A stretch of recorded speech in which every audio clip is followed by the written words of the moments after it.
You should feel lucky, Lena. Your daughter is marrying an estate. You, on the other hand, will always just be a retired nurse. Except that. The words, spoken with a plastic smile by Eleanor Sterling, landed like a physical blow. Amara watched the light die in her mother's eyes, then glanced at her fiancé, Michael.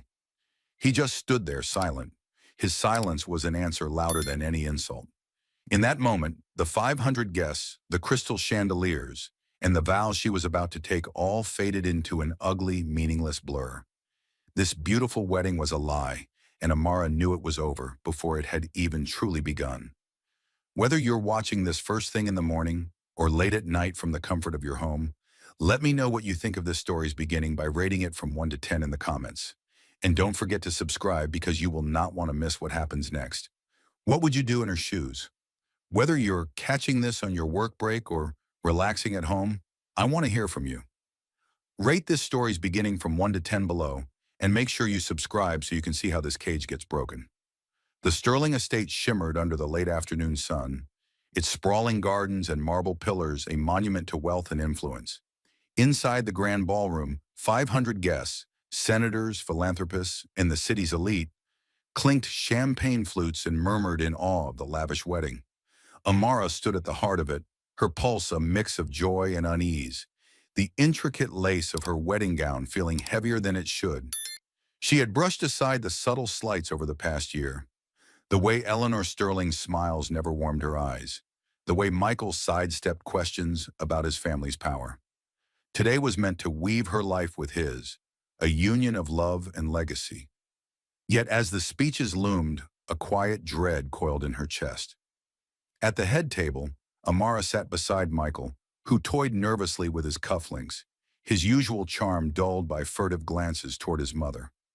Eleanor rose, her presence silencing the room like a conductor raising a baton. She lifted the microphone, her voice smooth as velvet.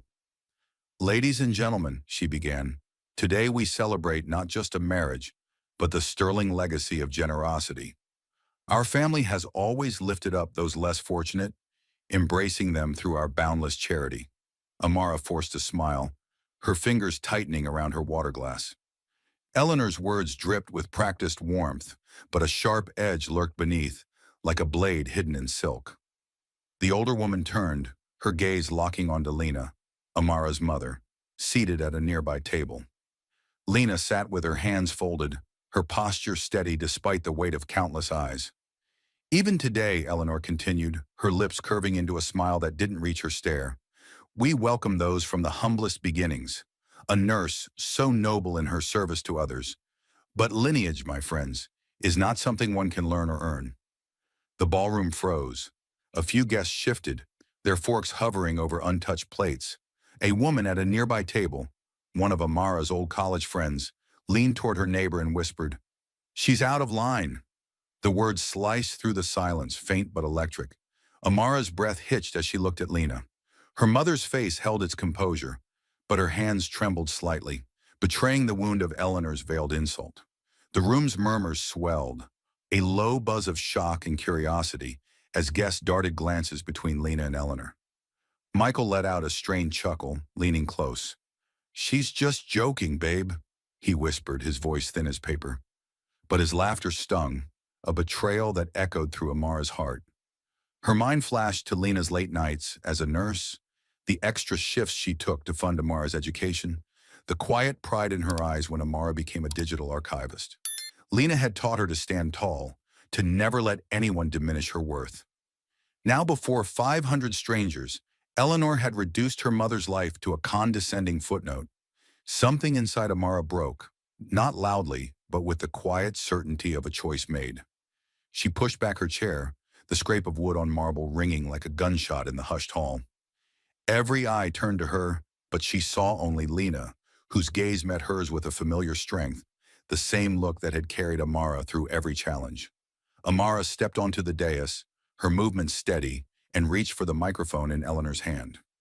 Eleanor's fingers tightened briefly, resisting, but Amara's resolve was unyielding. She pulled the microphone free.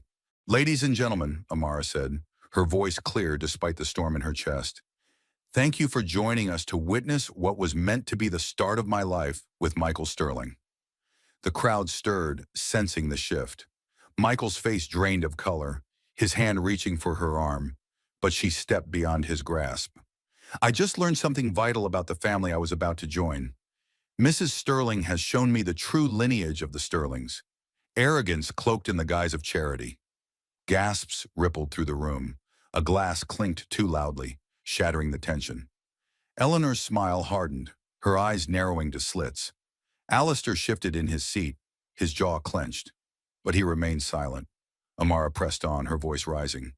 My mother, Lena, raised me alone, worked tirelessly to give me a future, and taught me that dignity is earned through sacrifice, not inherited through wealth. I cannot marry a man who stands by while his family mocks the woman who made me who I am. Michael stood, his voice low and pleading. Amara, please, let's talk about this. She shook her head, her decision absolute. There's nothing left to say, Michael. You made your choice when you laughed. She turned to the crowd, her heart pounding but her words unwavering. This wedding is over. Thank you for coming, but there's no celebration here today. She stepped down from the dais, the weight of 500 stares pressing against her. Lena rose as Amara approached, her eyes bright with unshed tears but also with pride. Amara took her mother's hand, the warmth of Lena's grip anchoring her. Together they walked toward the ballroom's towering doors, the whispers of the crowd swelling into a chaotic hum. Eleanor's voice cut through, sharp and indignant. This is absurd. Do you know what this cost us?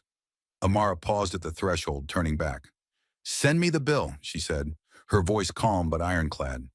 The doors swung shut, muffling the chaos. Outside, the late afternoon sun bathed the estate in gold, but Amara felt only the chill of what lay ahead. Lena squeezed her hand. You did the right thing, baby.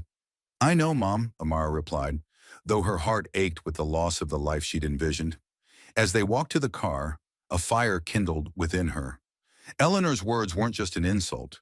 They were a declaration of war, and Amara, forged by her mother's strength, was ready to fight. The hotel room smelled faintly of lavender air freshener, a stark contrast to the sterile chill Amara felt as she sat on the edge of the bed, her wedding gown now crumpled in a suitcase. Lena stood by the window, gazing out at the city lights, her silence heavy with the weight of the day. Hours had passed since they'd walked out of the Sterling estate, leaving behind 500 stunned guests in a marriage that never was. The ballroom's chaos, the gasps, Eleanor's indignant protest, Michael's weak plea, still echoed in Amara's mind. But it was Lena's trembling hands, her forced smile under Eleanor's cruel words, that fueled the fire now burning in her chest. She wouldn't let her mother's dignity be trampled without a fight. The television in the corner blared, a local news anchor's voice cutting through the quiet. In a shocking turn, the Sterling wedding ended abruptly when the bride, Amara, called off the ceremony, citing personal differences. Sources close to the family suggest the decision stemmed from emotional instability under the pressure of such a high-profile event. Amara's jaw tightened. The Sterling's PR machine was already at work, spinning her act of defiance into a narrative of fragility. Lena turned from the window, her voice soft but firm. Turn it off, baby. They can say what they want. We know the truth. Amara clicked the remote, silencing the anchor's polished lies. But the truth felt like a fragile thing, easily buried under the Sterling's influence. Her phone buzzed relentlessly, texts from friends, voicemails from reporters, and one from Michael, his name glowing like a warning. She ignored it, but a knock at the door made her freeze. Lena glanced at her, eyes sharp with caution. Who's that? She asked.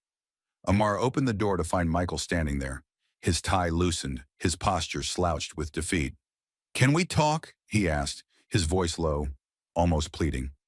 Amara stepped aside, letting him in, though every instinct screamed to shut him out. Lena moved to the far side of the room, her presence a quiet anchor. Michael paced, running a hand through his hair. You didn't have to do that, Amara. Humiliating my family in front of everyone. Do you know what you've done? We can still fix this. Come back, apologize, and we'll work it out.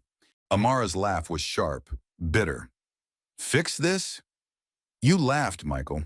When your mother called my mom a charity case, you laughed. Her voice trembled with the memory, but she held his gaze. You think I'd marry into a family that disrespects the woman who raised me? Michael's face flushed. Mom didn't mean it like that. She's just protective of our name. You don't understand how much pressure we're under. His words were a flimsy shield, revealing the cowardice she'd ignored for too long. Pressure? Amara snapped. My mom worked double shifts for years to give me a future, and your family mocked her for it. That's not pressure, Michael. That's cruelty. He stepped closer, his tone softening. I love you, Amara. We can start over. Just the two of us. Away from them. But his eyes darted away, betraying his words. He wasn't offering freedom. He was begging her to bend to his family's will. Amara shook her head. There's no us anymore. You made your choice in that ballroom. Michael's expression hardened, a flicker of his mother's steel in his eyes. You're making a mistake. You don't know what my family can do. He turned and left, the door clicking shut like a warning shot. Lena crossed the room, her hand resting on Amara's shoulder. He's wrong, you know. You did what was right. Before Amara could respond, a soft knock came again. A hotel staff member stood outside, holding a bouquet of white lilies, their cloying scent hitting Amara like a slap. She'd always hated them. These were delivered for you, the staff said, handing her a card. Amara's stomach twisted as she read the unsigned note. Weeds should know their place before they're uprooted. The words were elegant, venomous, unmistakably Eleanor's. Lena peered at the note, her face tightening. They're trying to scare you, baby. Don't let them. Amara set the bouquet down, her hands steady despite the chill running through her. They won't, she said, though her heart raced. The Sterlings' reach was vast, their influence a shadow over the city. But the note, meant to intimidate, only sharpened her resolve. Eleanor had miscalculated. Amara wasn't a weed to be plucked. Her phone buzzed again, this time with a call from a local reporter. Amara, I'm with Channel 7. Any regrets about calling off the wedding? The question was blunt, probing for weakness. Amara's voice was ice. No. She hung up, the word echoing in her mind like a vow. The Sterlings could spin their lies, paint her as unstable, but she wouldn't let them rewrite her mother's worth. As Lena packed their bags, preparing to leave the hotel, Amara stared at the note, her thoughts racing. She remembered her mother's stories about David Carter, a journalist friend whose career was destroyed by the Sterlings years ago. If anyone knew how to fight them, it was he. Mom, Amara said, turning to Lena, do you still have David's contact? Lena paused, a spark of understanding in her eyes. You're not letting this go, are you? Amara shook her head, the fire in her chest burning brighter. Not until they answer for what they did to you. She slipped the note into her pocket, a reminder of the war Eleanor had started. The Sterlings thought they could silence her with threats. They were about to learn how wrong they were. The city's skyline faded into a gray haze as Amara drove through the outskirts, the unsigned note from the white lilies. Weeds should know their place before they're uprooted, burning a hole in her pocket. The hotel room, with its sterile calm and Michael's hollow pleas, felt like a lifetime ago, though only a day had passed since she'd walked out of the Sterling estate. The media storm raged on, painting her as a volatile bride, but it was Eleanor's venomous words and the tremble in Lena's hands that fueled Amara's resolve. She wouldn't let the Sterlings bury her mother's dignity.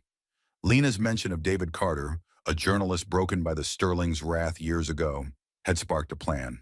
If anyone could help her fight, it was him. The highway stretched into a quiet, tree-lined road, far from the city's pulse. Amara's grip tightened on the steering wheel as she noticed a dark sedan in her rearview mirror, lingering too close for miles. Her pulse quickened, the memory of Eleanor's note sharpening her senses. Was it a coincidence, or were the Sterlings already watching? She took a sharp turn onto a side street, holding her breath as the sedan continued straight.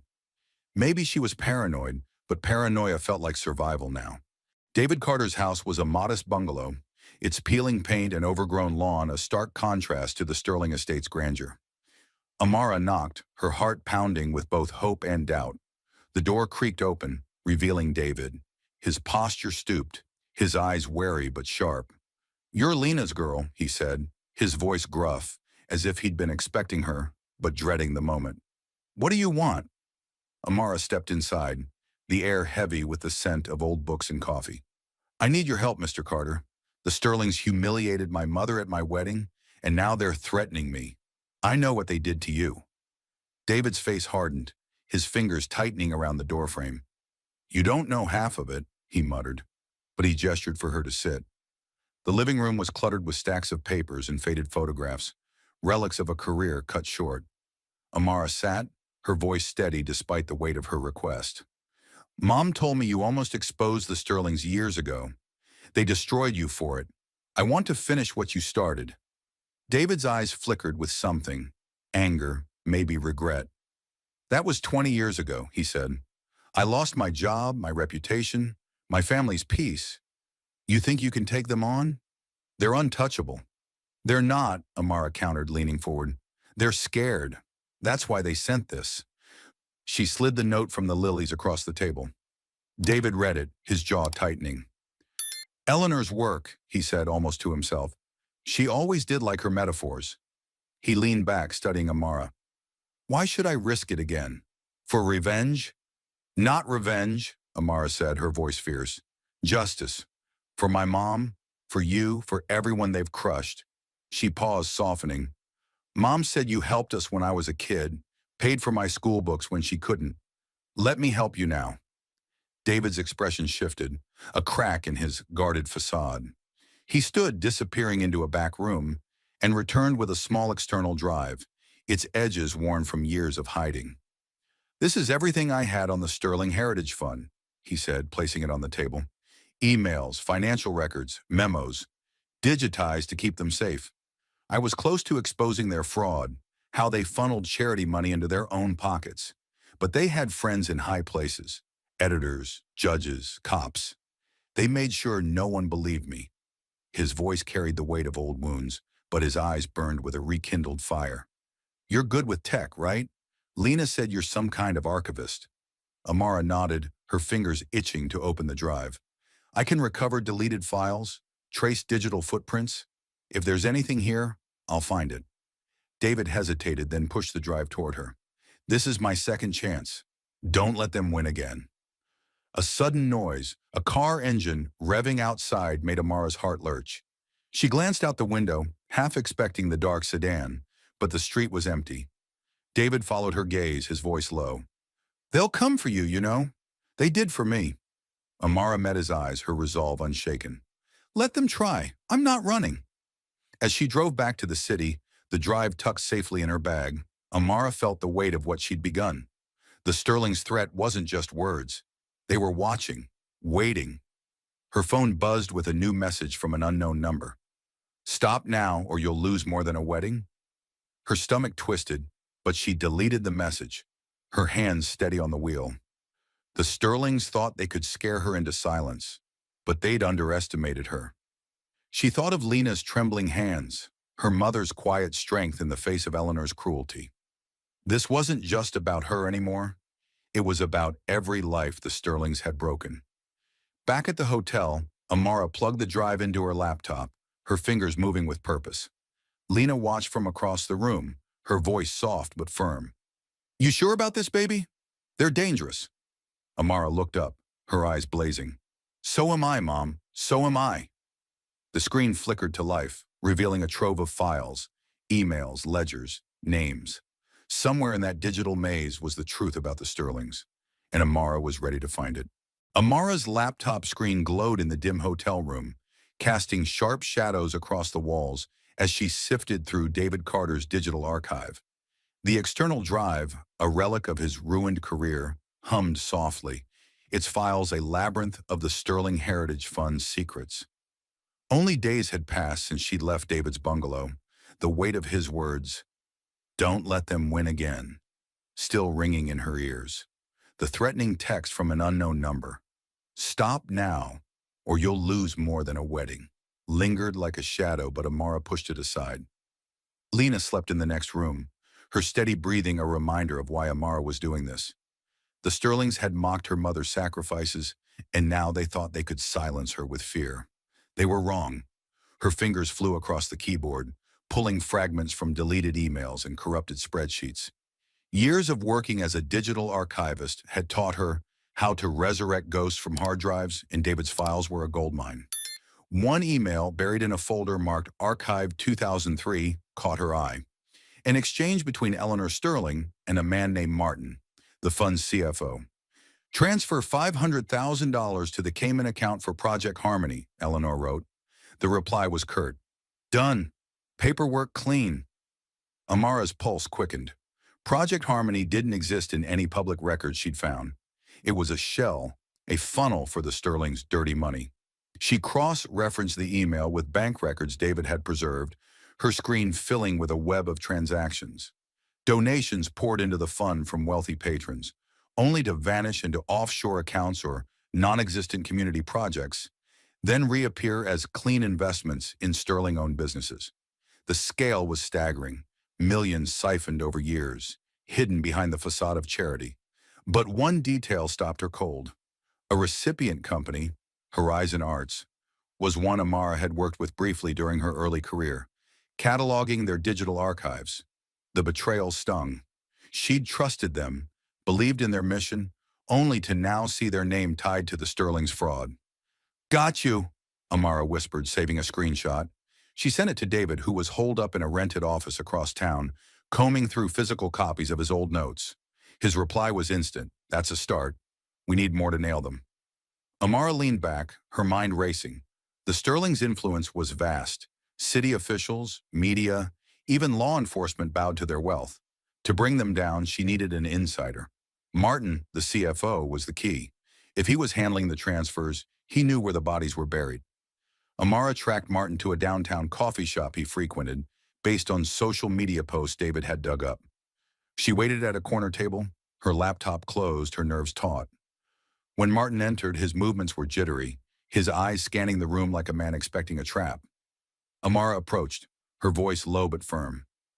Martin, we need to talk about the Sterling Heritage Fund. He froze, his coffee cup trembling. I don't know you, he snapped, but his glance darted to the door. You don't, Amara said, sliding a printout of the Cayman email across the table. But I know you moved $500,000 for Eleanor, and I know the Sterlings are setting you up to take the fall if this gets out. Martin's face paled, his fingers crumpling the paper. You don't understand what they're capable of, he whispered. Amara leaned closer, her voice steady. I do. They threatened my mother, but I have proof they're planning to pin this on you. Memos, emails, all of it. Help me, and you might come out of this clean. Martin hesitated, sweat beading on his forehead. Meet me tomorrow, he said finally. I'll bring something. But if they find out... He didn't finish, but the fear in his eyes said enough. Amara nodded, slipping the printout back into her bag. As she left the shop, her phone buzzed with another anonymous text. Stop digging, or your mother pays. Her stomach twisted, but she deleted it, her resolve hardening. The Sterlings were closing in, but so was she. Back at the hotel, Amara found Lena awake, staring at the news on mute. The screen flashed images of the canceled wedding, with pundits speculating about her breakdown. Lena's voice was soft but fierce. They're trying to bury you, baby. Amara sat beside her, the weight of the day pressing down. They can try, Mom, but I'm finding the truth. Lena's hand squeezed hers, a silent vow of support. Amara returned to her laptop, pulling up more files from David's drive. Another email chain surfaced, this one between Martin and an unknown contact, discussing art allocations tied to Horizon Arts. The language was vague, coded, but it hinted at a larger scheme, one Amara couldn't yet crack. She sent it to David, her message brief. This feels big. Keep looking.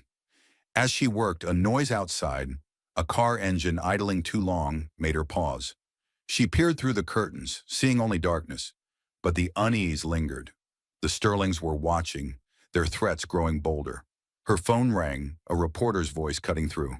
Amara, Channel 5. People are saying you're obsessed with the Sterlings. Any comment?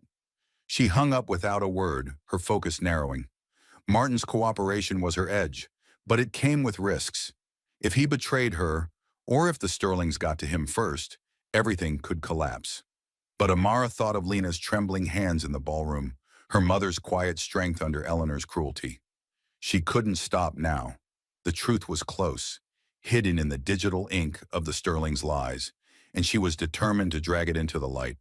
The hotel room's dim light flickered as Amara hunched over her laptop, the encrypted ledger from Martin, the Sterling Heritage Fund's CFO, open on her screen. Days had passed since their tense meeting in the coffee shop, where Martin's fear had cracked open a door to the Sterling secrets. The threatening text, "Stop digging or your mother pays," still haunted her, a reminder of the Sterling's reach. But the email she'd uncovered, linking Eleanor to a shady Cayman account, had ignited a fire in Amara. Lena's quiet strength, her trembling hands in the face of Eleanor's cruelty at the wedding, drove Amara to keep going. She and David Carter were close to unraveling the fund's fraud, but the ledger's cryptic references to art allocations were a puzzle she hadn't yet solved. David's rented office across town was their war room, its walls papered with printouts of emails and bank records. Amara arrived just after dawn, the ledger's data weighing on her mind. David looked up from a stack of notes, his voice gruff. "Anything new?" Amara slid a USB drive across the table. "Martin's ledger. It's coded, but I'm sure it's tied to Alistair. He signs everything for the fund." David nodded, but his eyes were skeptical. "Alistair's the face, but faces don't always run the show." Amara opened the ledger, lines of numbers and abbreviations scrolling past. The entries didn't match bank transactions. They referenced paintings, sculptures, and auction dates. Her frustration mounted until a memory sparked. A charity auction she'd attended with Michael before the wedding, hosted by Eleanor. The Sterlings had bid millions on a Monet, their generosity splashed across headlines. Amara cross-checked the ledger against public auction records, her fingers trembling as patterns emerged. Each art allocation aligned with a major donation to the fund, followed by a transfer to an offshore account. The auctions weren't charity, they were a laundering front. "David," Amara said, her voice tight with realization, "this isn't Alistair. It's Eleanor. She's the one orchestrating everything." David leaned over her screen, his brow furrowing as he traced the connections. "The auctions, the transfers, it's all her," Amara continued. "She's been using her gullahs to clean the fund's money. Alistair's just the signature." David let out a low whistle. "That explains why my investigation 20 years ago hit a wall. I was chasing Alistair, but Eleanor was pulling the strings." The revelation hit Amara like a blow. Eleanor's cruel words at the wedding, calling Lena's life humble with that venomous smile, weren't a slip. They were a test, a calculated jab to see if Amara would bow to the Sterling name. She hadn't, and now Eleanor was tightening the noose. Amara's phone buzzed, a new message from an unknown number. "You're playing a dangerous game. Back off." Her heart raced, but she showed it to David. "They know we're close," she said, her voice steady despite the fear. That afternoon, a sleek black envelope arrived at the hotel, addressed to Amara. Inside was an invitation to the Sterling residence for a private conversation. Lena's eyes narrowed as she read it. "Don't go, baby. It's a trap." But Amara shook her head. "I need to see her face, Mom. I need to know what I'm up against." Against Lena's protests, Amara drove to the estate, her pulse pounding as she passed the same marble pillars where her wedding had crumbled.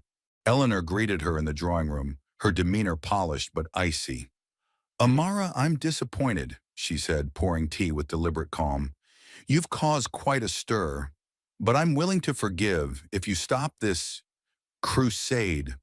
Her voice was smooth, but her eyes were daggers. Amara met her gaze, unflinching.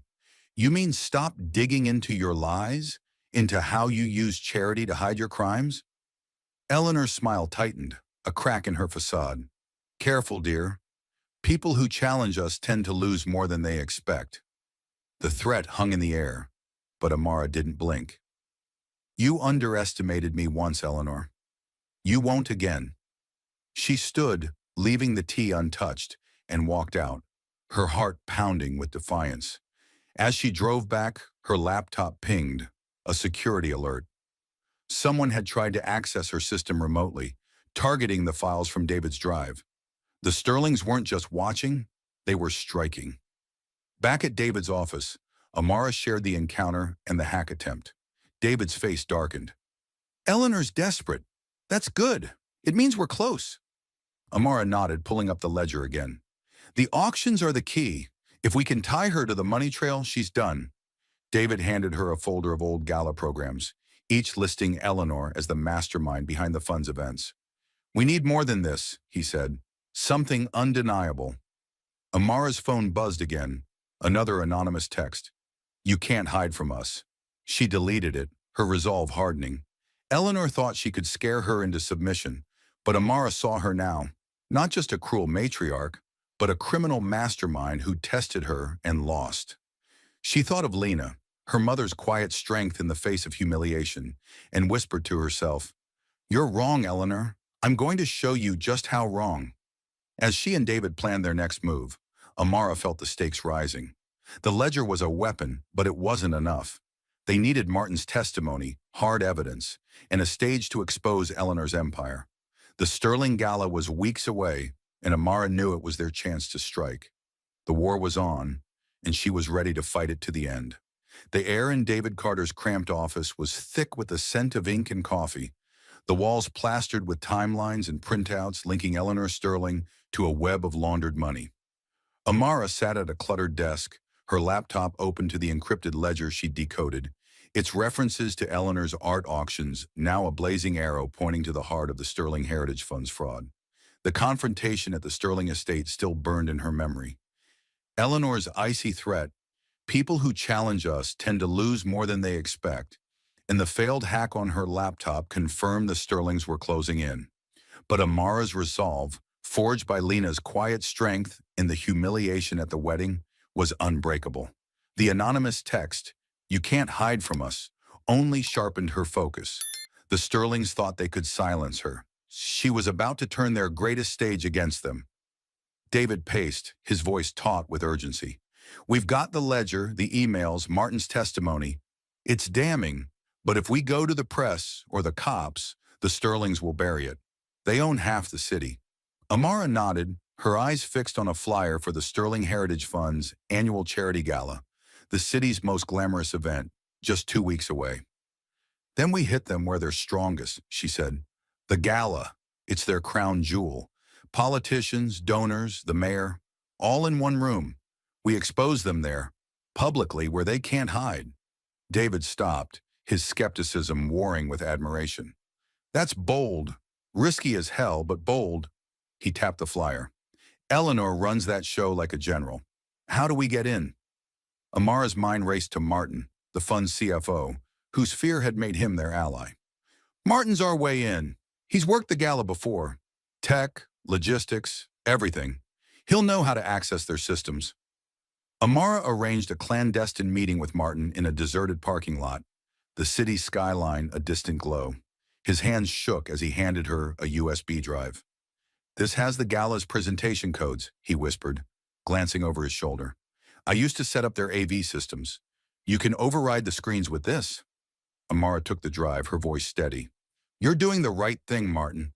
They were going to throw you under the bus. His eyes darted to the shadows. If they find out I helped you, I'm done. You don't know Eleanor. Amara's jaw tightened. I know her better than you think. Back at the office, Amara and David crafted a video, a surgical strike of evidence.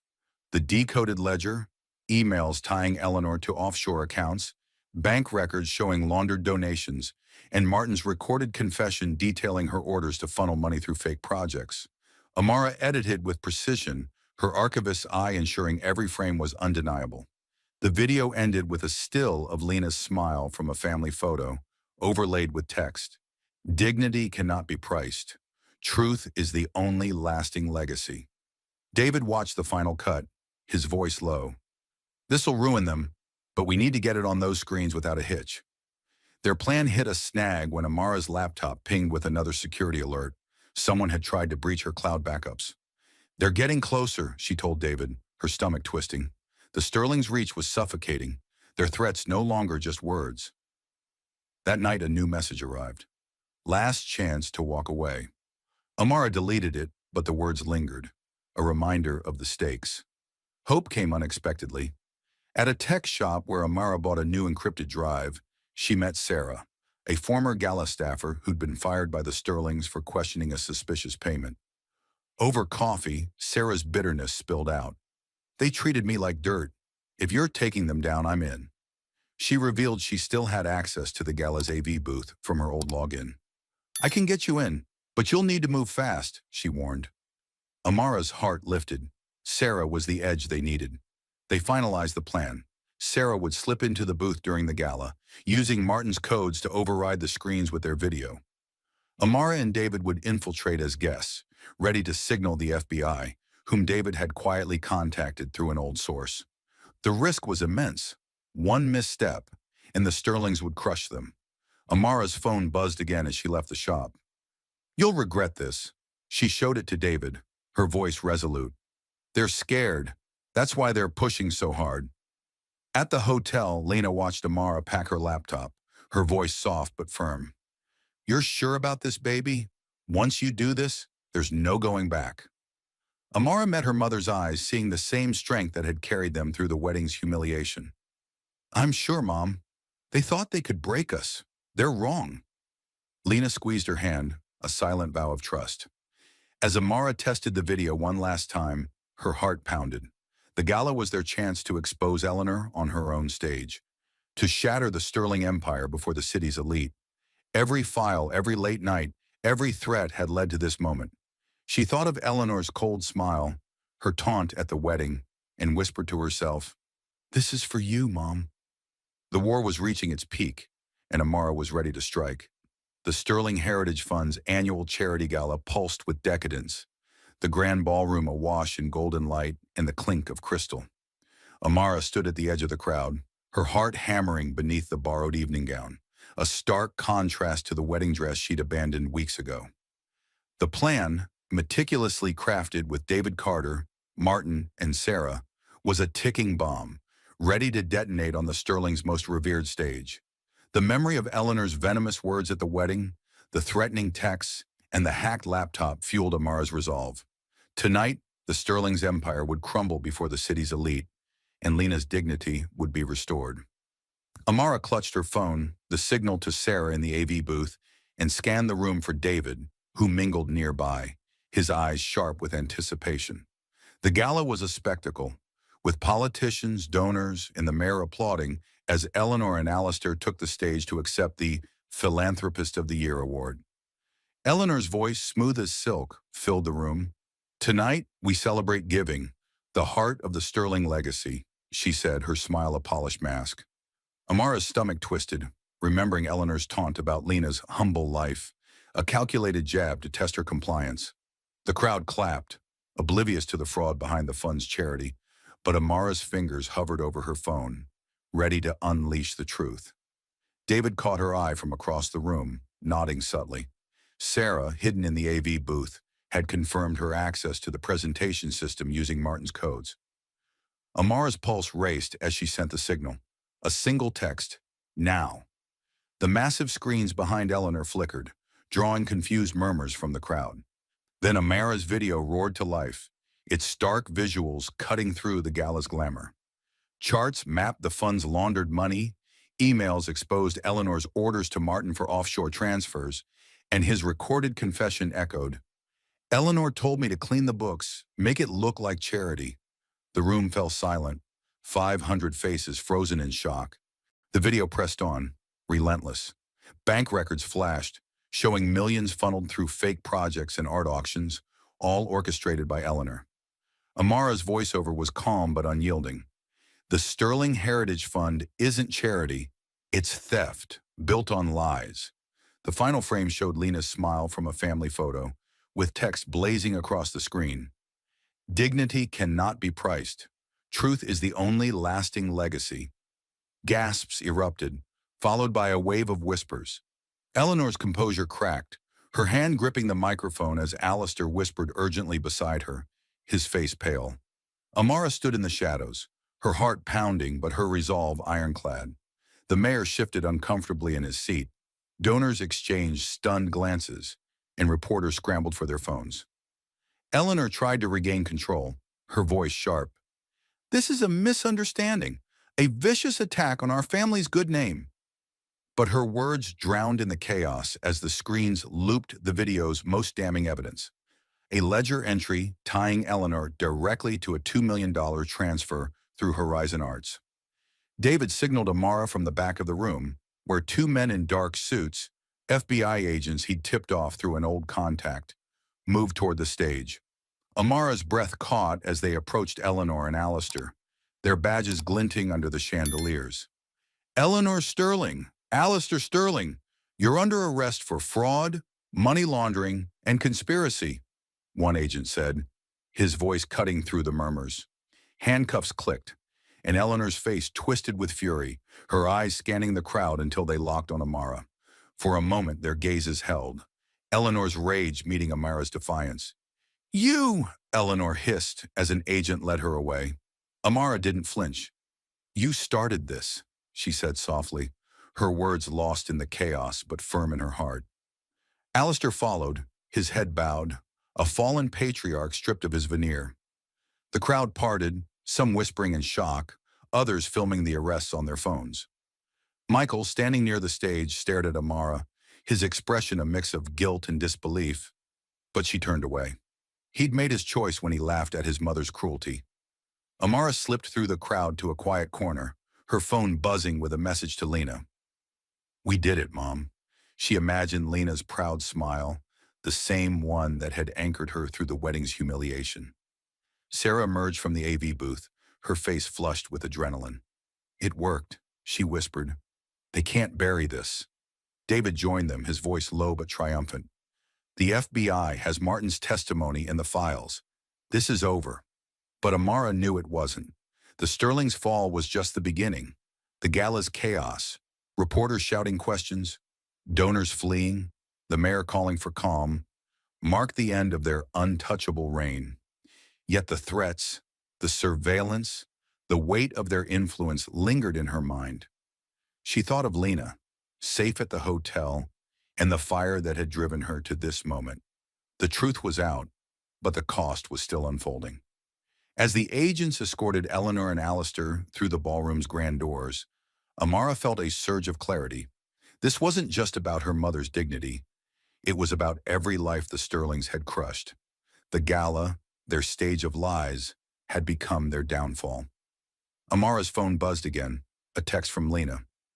"I'm proud of you, baby." She smiled, the weight of weeks lifting, if only for a moment. The war was won, but the aftermath awaited. The morning after the Sterling Heritage Fund's gala, the city buzzed with the fallout of Amara's victory.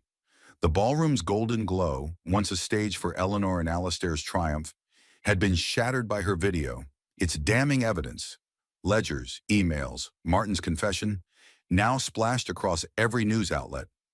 The FBI's arrest of the Sterlings had sent shockwaves through the elite, their empire crumbling under the weight of truth. Amara sat in the hotel room, her phone buzzing with notifications, but her eyes were on Lena, who stood by the window, her face lit with a quiet pride. The text Amara had sent during the gala, "We did it, Mom," still glowed in her memory, a beacon of the justice they'd won. But the Sterlings' threats, their surveillance, and the cost of her defiance lingered like a shadow. This wasn't the end. It was a beginning. The news played on mute, headlines screaming, "Sterling family arrested in fraud scandal." Reporters recounted the gala's chaos, Eleanor's furious glare as she was cuffed, Alistair's bowed head, the mayor's stammered call for calm. Amara's video, with Lena's smile and the words, "Dignity cannot be priced," had gone viral, shared by thousands who saw the Sterling's true face. David Carter called, his voice crackling with energy. "The FBI's got everything. Martin's testimony, the files, even Sarah's statement about the Galatech. Eleanor and Alistair are facing federal charges, fraud, money laundering, conspiracy. They're done." Amara exhaled, the weight of weeks lifting. "And Michael?" she asked, her voice steady but tinged with the ache of a life she'd left behind. "Probation," David said. "He was complicit, but not deep enough to sink with them." Amara nodded, unsurprised. Michael's laughter at the wedding, his weak pleas in the hotel had shown his true colors. She'd loved him once, but that love had burned away in the fire of her resolve. A knock at the door startled her. It was a courier delivering a court notice. The Sterling Heritage Fund's assets were seized, with millions earmarked for restitution. Lena read the notice, her voice soft. They took so much from so many. What now, baby? Amara's mind raced. The money could rebuild lives, but she wanted more. A legacy that honored her mother's strength, not the Sterling's greed. We don't take a cent, Mom, she said. We use it to fight for others. With David's help, Amara met with a lawyer to redirect the seized funds. They proposed a new foundation, the Lena Carter Fund, named for her mother and their ally, dedicated to supporting whistleblowers and victims of corporate abuse. The idea sparked a fire in Amara, a purpose beyond the Sterling's downfall. David, reinvigorated by their victory, offered his investigative contacts, while Sarah, the gala staffer, volunteered to manage outreach. I've seen what they do to people, Sarah said. I want to help stop it. Weeks later, the Lena Carter Fund opened its office in a modest downtown building, its windows overlooking the city the Sterlings once ruled. Amara stood inside, organizing files for their first case, a factory worker silenced after exposing safety violations. Lena joined her, sorting donation forms with the same quiet determination she'd shown at the wedding. You've built something real, baby, Lena said, her voice thick with pride. Amara smiled, handing her a letter from a woman who'd seen the gala video and found the courage to report her employer's fraud. This is because of you, Mom. Your strength started this. The city was changing. The mayor announced reforms to charity oversight, spurred by the Sterling scandal. Former fund employees came forward, their stories of coercion echoing David's from 20 years ago. Amara's phone buzzed with messages, some from reporters, others from strangers thanking her. One read, "Your video gave me the courage to speak up. My boss can't hide anymore." Each note was a reminder that her fight wasn't just for Lena. It was for every life the Sterlings had crushed. But the victory wasn't without scars. Amara's laptop still held traces of the hack attempts, a reminder of the Sterlings' reach. A final anonymous text had arrived the morning after the gala. "You'll pay for this." She'd deleted it, but the chill lingered. David, now a regular at the fund's office, reassured her. "They're in custody, Amara. The FBI's watching their allies. You're safe." She wanted to believe him, but safety felt fragile when power like the Sterlings could still cast shadows. One evening, as Amara locked the office, a woman approached, middle-aged, nervous, clutching a folder. "You're Amara, right? I saw you on the news. My company's been skimming grants meant for kids' programs. I have proof, but I'm scared." Amara took the folder, her heart steady. "You're not alone anymore. We'll help you." The woman's relief mirrored Amara's own when she'd first held David's drive, a lifeline against injustice. As Amara drove home, the city skyline glowed, free of the Sterling name that once dominated it. The fund's work was just beginning, but it was a legacy built on truth, not lies. She thought of Eleanor's cold smile, her taunt at the wedding, and Lena's unwavering strength. Amara had torn down an empire, but more importantly, she'd built something new, a beacon for those silenced by power. Lena was waiting at home, a cup of tea ready. "Proud of you, baby," she said. Amara smiled, the weight of her journey settling into peace. "Proud of us, Mom." As the sun sets on the Sterling dynasty, Amara's journey reminds us that truth can shatter even the mightiest empires, and courage can build legacies that endure. What did you think of Amara's fight to honor her mother and expose the Sterlings? Have you ever faced a moment where standing up for what's right felt like an impossible choice? I'd love to hear your thoughts. Share them with us and join the conversation. Thank you for walking this path with Amara, Lena, and their allies. Your time and passion for stories like these mean the world. Until we meet again for the next tale, keep seeking truth and standing tall.